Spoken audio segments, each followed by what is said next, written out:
আজ রেডি হয়েছি যে স্পেশাল অকেশনটার জন্য, সেটা হলো আমার দিদির বাড়ি গৃহপ্রবেশ। এটাই হলো আমার দিদির নতুন ফ্ল্যাটটা আমার বড় মাসির নামেই করা হয়েছে। এই দিনটার জন্য আমাদের ফ্যামিলির সবাই অনেক দিন ধরেই ওয়েট করেছিলাম। যখন এলাম দেখলাম পুজো তখনও শুরু হয়নি, ঠাকুরমশাই, মাসিরা, দিদিরা সবাই পুজোর আয়োজন করছে। আর পুজো যেহেতু এখনো শুরু হয়নি, এই ফাঁকে তোমাদের হোম ট্যুরটা দিয়ে দিই।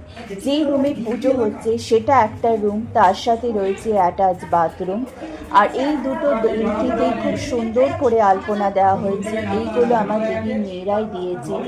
এরপর হলো এই ডাইনিং স্পেসটা, আর তার সাথে রয়েছে এই ওপেন কিচেন।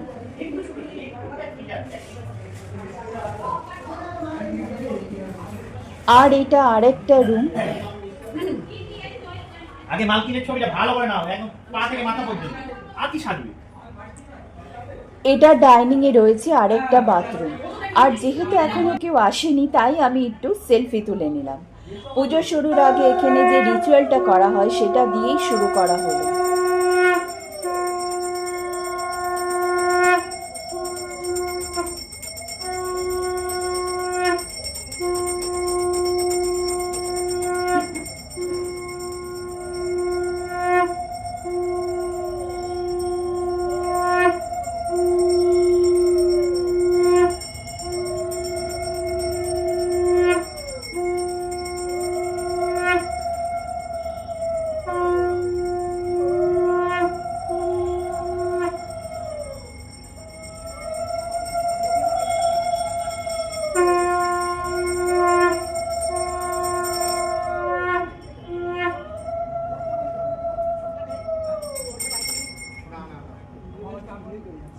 দিদি জামাইবাবু পুজোতে বসে গেছে, আর এখানে আমার বড় মাসি, বড় মেসো আর জামাইবাবুর মা বাবার ফটো রাখা আছে।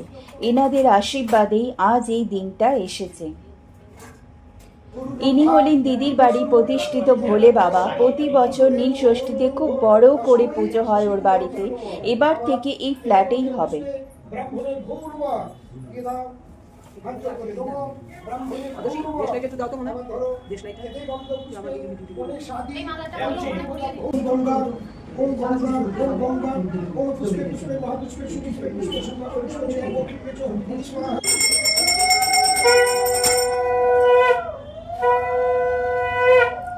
এখন ঠাকুরে ভোগ নিয়ে আসা হচ্ছে।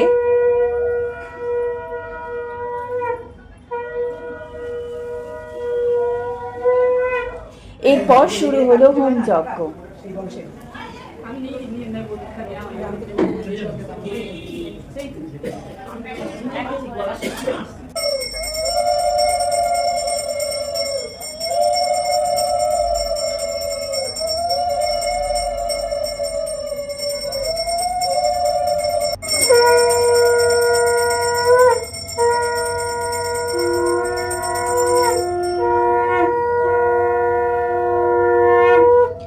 যজ্ঞ শেষের পর যজ্ঞে টিপ নিলাম, যেটা নিতে সবসময় খুবই ভালো লাগে।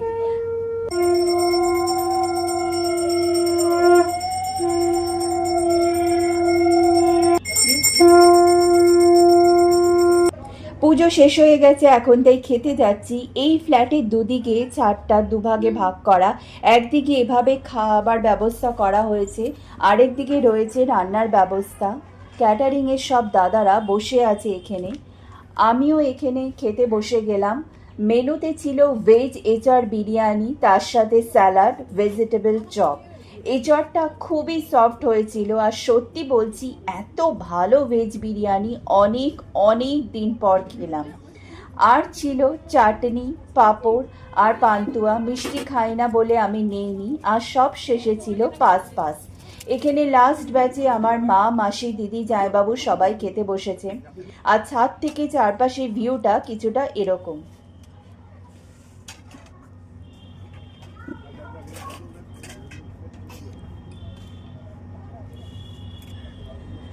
সন্ধেবেলা দিদির বাড়িতে কীর্তনের ব্যবস্থা করা হয়েছিল। এই বাচ্চা মেয়েটা কীর্তনের দলের সাথেই এসেছিল। ওনাদের মধ্যে একজনের মেয়ে এত সুন্দর খোল বাজিয়েছে, অনেক বড় লোককেও এত সুন্দর করে বাজাতে দেখি না। 1 থেকে 1.5 ঘন্টা কীর্তন হয়েছে, আরও সমানে বাজিয়ে গেছে, খুবই সুন্দর করে বাজিয়েছে। আমি ভিডিওতে কীর্তনের কিছু অংশ রাখলাম, আশা করি তোমাদেরও খুবই ভালো লাগবে।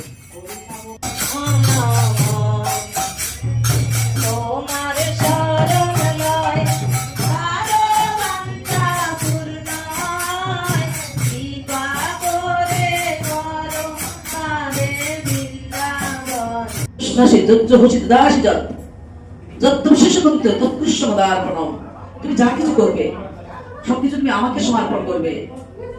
এবার আমাকে সমর্পণ করবে, যা কিছু করবে। তো ভাগবত হলো ভগবানের বাংময় মূর্তি।